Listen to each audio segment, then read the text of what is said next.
Remember when we thought the Worlds Collide tournament was a really cool idea? Yeah, apparently it's a show now. Let's talk about it. It's burning down, it's burning high. When ashes fall, the legends rise. Don't quite know what I'm actually going to have there because I don't have a proper review graphic for this particular series just yet. So my buddy Sal, looking at you, waiting on your artwork, buddy. But anyways, what's going on, everybody? It's your buddy, it's your pal Spaz, Phoenix, the YWC Reality Check, here with something a bit new. And yeah, I've been saying that a lot recently. We tried 205 Live for a bit, and that really didn't work. We've tried doing NXT UK reviews, and that sort of fell off, and we're going to try and bring it back. But let's see how this one goes. Instead, it's WWE Worlds Collide, and like I said, when they did it around the Royal Rumble, I thought it was a really nice one-off thing, the tournament that Velveteen Dream won, and then he eventually became the North American champion, which we're going to talk about later. I thought it was a really cool idea for a one-off until the spoilers for WrestleMania came out, or the access plans, what they planned on doing throughout the week for that, started rolling out, and we started getting all these different themed shows, but the overall thing was that they were bringing back this Worlds Collide concept. And there's various ones. There's going to be, I think there's going to be a tag team one. I think there's going to be a women's one, obviously, because there needs to be. And this one here, the theme of the night was NXT versus NXT alumni. And I'm not gonna lie, the entire impetus for me turning this into another new series on this channel was tonight's main event, Roderick Strong versus Tyler Breeze. I mean, Roderick Strong is good, but he's in a faction where he's not the leader, so he's not going to be the focus. And Tyler Breeze, I thought I was going to have to put on a wanted poster or a missing person report, that kind of thing. It was kind of cool. It's a little different than the access from Royal Rumble, because the access from the Royal Rumble, you could see one end right into the convention hall there, which is fine, except it's not, and it breaks the continuity of the whole thing, breaks the flow of the show, etc. Percy Watson and Byron Saxton on commentary. Do with that what you will. I am not touching it. The first one of the night, NXT versus 205 Live. We got Cassius Ohno versus Aiden English, which is awesome because you got another person in Aiden English that we hardly ever see anymore, and Cassius Ohno, who I wish I could say the same about. Now, the Aiden English thing is totally on me, because apparently he's both doing commentary and wrestling on 205 Live. Somebody tell me down in the box below. Haven't watched 205 Live in a long, long time.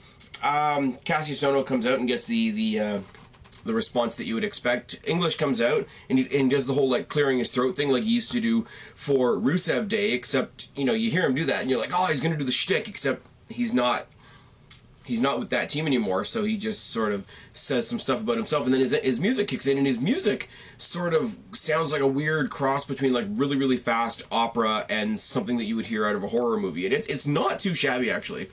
Comes out, and the crowd, because it's the WrestleMania crowd, and the WrestleMania crowd's always a little bit different. I mean, look at Raw.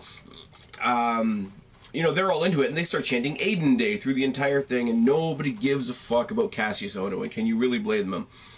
Right hands by English and running corner elbow. They trade some punches on the outside. There's a knee drop by Ohno and a boot, a wishbone submission by Ohno, some right hands by English, a pancake DDT by English. No, that's not the proper name for it. I don't know what else to call it. Sue me. Running suicide senton by English, a swanton bomb by English, a boot and an elbow by Cassius Ohno, and for some ungodly reason, A, this guy still has a job, and B, this guy won this match. Pause that for a second. If you want to talk about somebody who I may or may not think should still have a job in the WWE, stay tuned in the next couple of days. I've got a job. No, I do not have a job with WWE. Thank fucking God. I got a video coming out soon. Me and my buddy Guapo are going to talk about one of the most controversial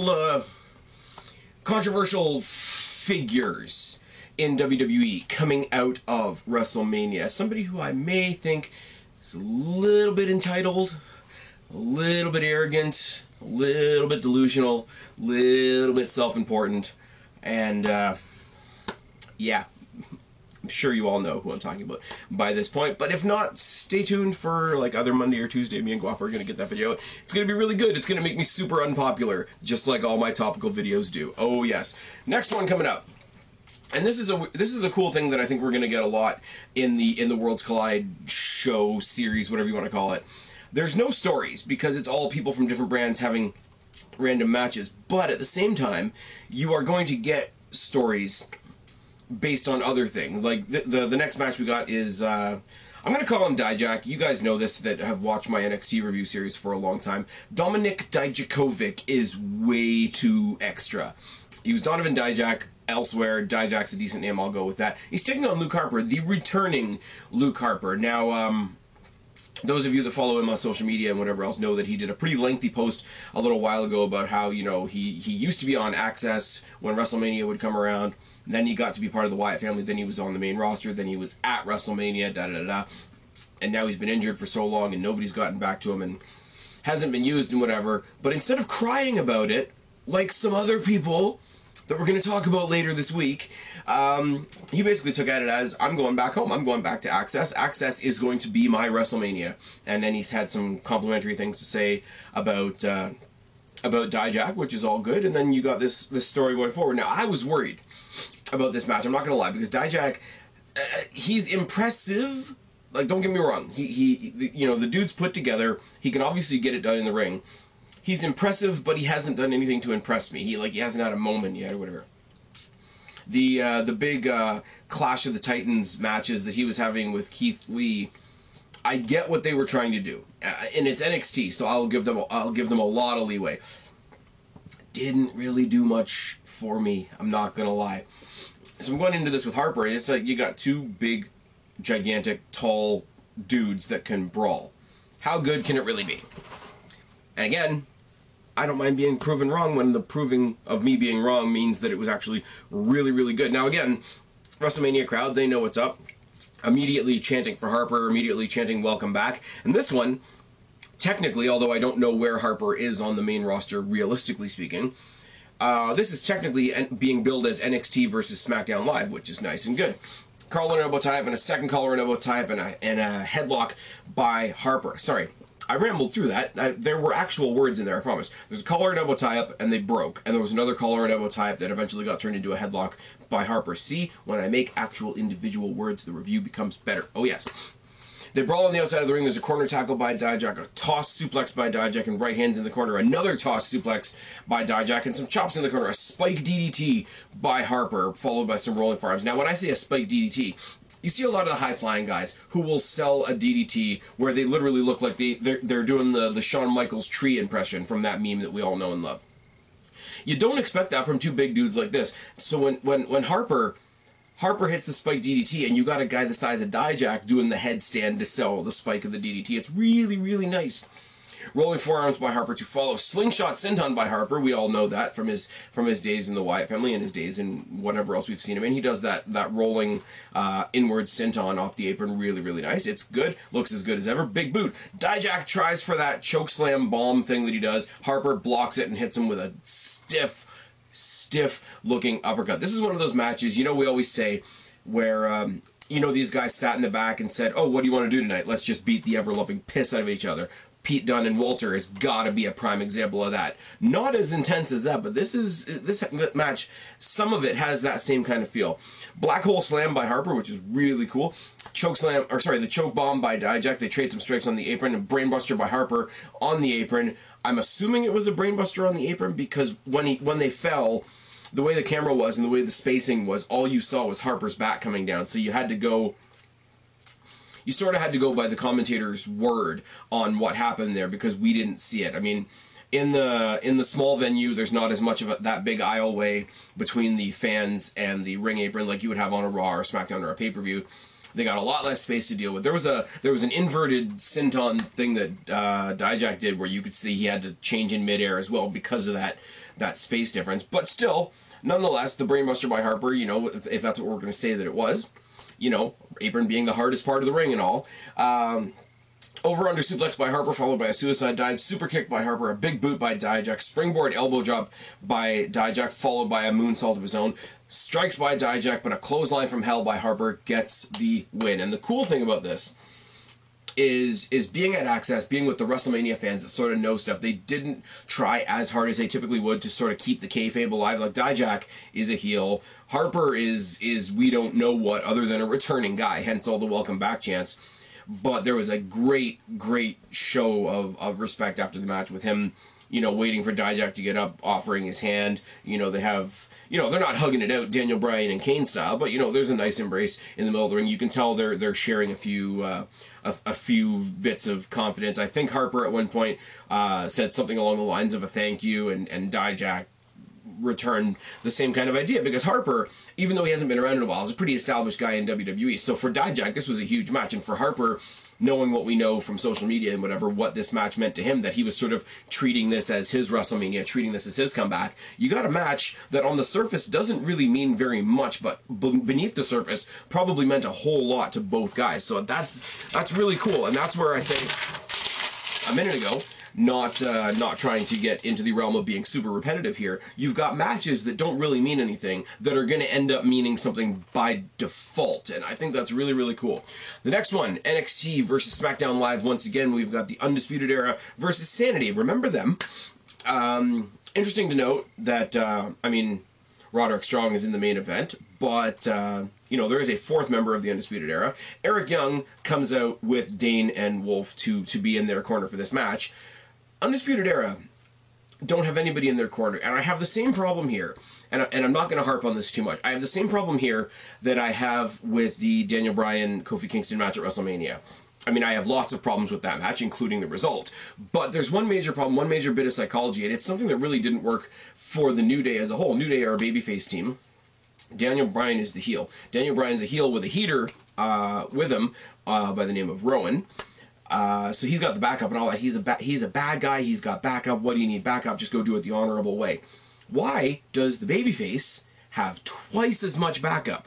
Why does he need two people in his corner? I'm just putting that out there, and it's sort of the same thing here. I mean, SAnitY aren't super baby faces. They're really not. They're kind of neutral because we don't see them at all anymore. But if you've got a neutral team versus a very legitimate heel team in the Undisputed Era, then does not SAnitY become babyface by default? And if they're babyface by default, they should not have the numbers advantage over the heels. The psychology doesn't work. Now, Eric Young didn't get himself involved in the match.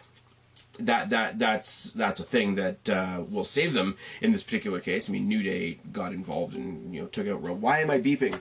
Why is this a thing even on a Sunday? But it is one of those things. It is one of those things. If there's going to be a numbers advantage, or if there's going to be anybody in anybody's corner, it should at very least be even. Adam Cole, I'm sure he was doing other things during Access. Don't get me wrong, but I'm talking about, you know, the kayfabe of it all. You could have had Roderick Strong out there to even out the odds and then just stay out for his match. They didn't do that. It's a little thing. Babyfaces having the numbers advantage doesn't work. I mean, it does at the end, but even then it really doesn't. O'Reilly and Wolf start off the match as a collar and elbow tie and a hip toss by Wolf. O'Reilly works the arm, a forearm by Wolf, and O'Reilly bails. Gut shot by Fish, a power slam by Wolf. Running crossbody by Dane, which is always terrifying. Low clothesline by Wolf to follow that up. Back suplex by Wolf, a corner tackle by Fish. Body shots by Fish and a back elbow and a mudhole stomp. A trip and a leg drop by, a trip and a leg lock. I can read my own writing, I swear. By O'Reilly, he trips him up, which gets the. It's something again that's overlooked a lot of the time. If you trip somebody and then go into a leg lock, by tripping them, you've already got their leg. You're already into the next move, and I think, you know, O'Reilly and Fish sort of get overlooked in their particular faction, but stuff like that really, really makes them stick out. Clotheslines for everybody by Dane off the hot tag. Double slam by Dane. One of them's in the front, one of them's in the back. They all get thrown. It's fucking great. He's a big guy. He throws two guys. It's what WWE does. Series of corner splashes by Dane on both men. Running senton by Dane in the center of the ring, which again is fucking terrifying. But an exploder suplex by Bobby Fish, which is not as scary, but even more so impressive. I'm tripping on my words. It's that time in the day. Corner splash by Dane. Still terrifying because the dude is huge. Followed by a boot. Backstabber by Wolf. Senton by Dane. Chop block by Fish, though, takes him down. A high-low by Fish, and O'Reilly does get the eventual win. Post-match beatdown on SAnitY by Strong and Fish. Now, here's the thing once again. It's you know, it's a sore loser thing because they're the bad guys. But it's still not a bad guy thing because it's 2-on-2. You still don't have, like, the big gang mentality that, you know, DX would have, or the Nation would have, or the New Day would have, or the NWO would have, or Evolution, or anybody like that. Especially when there's Eric Young there to even out the odds, and Eric Young by himself takes out both of them. End of this whole scene is Eric Young hitting his his sort of reverse wheelbarrow suplex on one of the guys. I think it was O'Reilly, because I think O'Reilly sells it particularly well. Which means, obviously, it's Fish, because clearly I'm going to be wrong on that one. It was good. It's weird, though, because these guys were in NXT at the same time enough that they have already fought, so it's not the brand new match that you would expect from this NXT versus NXT alumni. I mean, Tyler Breeze and Roderick Strong are far enough apart that they never fought in NXT at the same time. Same thing with Dijakovic and Luke Harper. Same thing with Oh No. I'm getting all turned around. Oh No and English wouldn't have fought each other at the same time. Yeah, totally lost my train of thought on that. The main event, it counts for that as well, because Tyler Breeze, unless it's been on a house show, Tyler Breeze and Roderick Strong would not have fought each other at the same time. But that's me just getting my matches mixed up and being very tired and apologizing to you guys excessively, as I usually end up doing. Now, you got Roderick Strong versus Tyler Breeze, and again, you've got a sort of an interesting little backstory that's probably nothing but could be something. Obviously, I guess Tyler Breeze is on Raw. We don't know, because we never see him, except on house shows. And I'm sorry, even the last house show I was at that was Raw branded, he wasn't on. So that he's not even making house shows at this point. But Strong versus Breeze. Breeze, who's not being used on the main roster, did make a return to NXT a little while ago, and has been all over social media saying that he wants a shot at Velveteen Dream's North American Championship. Now, if he, a Raw guy, goes and competes for the North American Championship, I know he's not going to win, because that's almost an exhibition type thing. It's like, well, it'd be like anybody. It would be like John Cena showing up for a night in NXT and challenging Adam Cole. He's gonna lose because he's not there. But if Tyler Breeze technically, actually, officially becomes the first person to be reverse drafted back to NXT, I could definitely see Tyler Breeze becoming the new North American champion. Because let's be real, he falls into that same category as somebody like a Nikki Cross or an Alexa Bliss.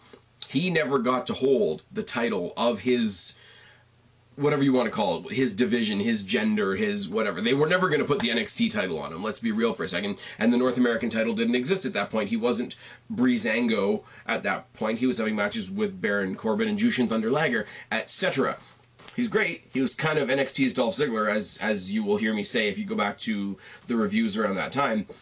But it'll be really cool because it'll lessen the sting of there's a lot of people now. I used to say there was a few, but now there's a lot. Look at all the women that have come up from NXT to the main roster who have never held the NXT championship. I mean, you know, the certain person that we're going to talk about later on who's complaining that they haven't had enough titles. Didn't have to worry about that. Now, did they? But, no, they're, like, Tyler Breeze is one of the ones that just fell through the cracks and didn't get the NXT title. I mean, he was in title shots, I believe. I think he was in, like, some four-ways and whatever. I think he was there to fill out the numbers more than anything else. But he never held that main title, and then they put him up on the main roster and put him in a tag team, and now he's a tag team guy. But I think if they actually reverse booked him back to NXT properly, so that I can believe a match between him and Velveteen Dream, I think that would be, first of all, it would be fucking fantastic. Second of all, they better put it on a takeover. Third of all, it wouldn't hurt my feelings at all if they put the North American title on him. And yes, I know what some people are going to say about me for that. And you know what? Just, not everything is about that. Strong versus Breeze. Let's talk about that for a second. I didn't know what to expect from this match, to be perfectly honest with you. There's a big part of me that was kind of surprised that if they're going to pull from the Undisputed Era again in the same night, I'm surprised they didn't use Adam Cole, because Adam Cole versus Tyler Breeze would be a hell of a match as well. But, as I say, Strong gets overlooked more than he should, I believe. Single leg takedown by Strong, who works the arm and the wrist. A front face lock into a sleeper by Strong, with shoulder tackle by Strong and a drop kick by Breeze. Corner catapult by Breeze. Strong drives Breeze's back into the apron. My writing is terrible. If you don't believe me, there it is. Mounted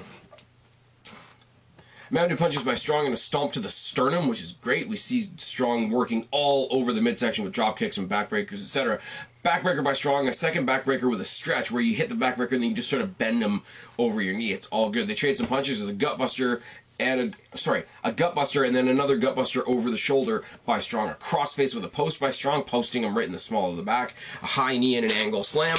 Angle slam doesn't particularly hit your lower back, but I'm sure it doesn't help anything. Modified gory special by Strong, working the back. Arm drag by Breeze, jawbreaker by Breeze, a forearm and an enziguri outside backdrop by Breeze, and a super kick. They trade some more shots, a mudhole stomp by Breeze, another backbreaker by Strong, a boot by Breeze again. 3 kicks in. Okay, now Strong, everybody else was saying that he was going for the can't think of the name of it now. Camel clutch. No, not camel clutch. What is it? It's Boston Crab. There we go. I'm here. I'm awake. I promise. 3 times he tried to go for the Boston Crab, but really he was going for what I thought looked like a lion tamer. Lion tamer would have been a lot cooler. Works on the neck as well as the back, which would have fit into the psychology a lot better. Couldn't lock in the lion tamer, however, though, because he took 3 straight kicks to the face. High knee by Strong, but Tyler Breeze manages to get off the unprettier. And Breeze, surprisingly, at least in my opinion, gets the win. Now, what did we get here? We got a win for Raw, we got a win for SmackDown, we got 2 wins for NXT. So is there going to be somewhere down the line where we start keeping track of the score and the brands, etc.? I really don't know. If they start doing that, if they start paying attention to that, I might start keeping track of it too, because it'll be interesting, because there's nothing to be gained by Raw or SmackDown winning Worlds Collide, because they're already the main brands of the show. NXT is already the most popular brand in WWE. If you're going to give it to anybody, you should probably give it to 205 or NXT UK. NXT UK, funnily enough, not represented at all on this show. I will say it was kind of weird that if you're going to do an NXT versus old NXT people card, you could have had a women's match on here. I would have loved to see like a Shayna Baszler versus Asuka or something. We weren't going to get that. I mean, Asuka had the women's battle royal to get ready for. Oh, that battle royal broke my heart too. Yeah, we're going to be talking a lot about the fallout from WrestleMania towards the end of this week. We're going to do the particular drama video that's going to get me and Guapo in a lot of trouble. Beginning of the week, going to do NXT review like we normally do. We got Velveteen Dream, talking about him once again, taking on Buddy Murphy, who is coming over from 205 Live. Gee, I wonder if Velveteen Dream's gonna maintain his title. Yeah, I think he's gonna maintain his title. I don't know. That's just my thoughts on it. I'm being really, really sarcastic because, again, I say it's that time of the day. Anyways, this has been fun. There's not much filler. It's just match on this, and I sort of like that format because it means I don't have to try and explain to you what happened in a promo. It's just matches for matches' sake, and sometimes that's good. It's got sort of like the house show appeal, kind of like Crown Jewel or Greatest Royal Rumble. Anyways, I've been Spaz, your YWC reality check. Subscribe up there, talk down there, start a conversation, keep all these conversations going. Don't be a stranger. I will talk to each and every last one of you later, but for right now, I am tagging out. Bye, guys.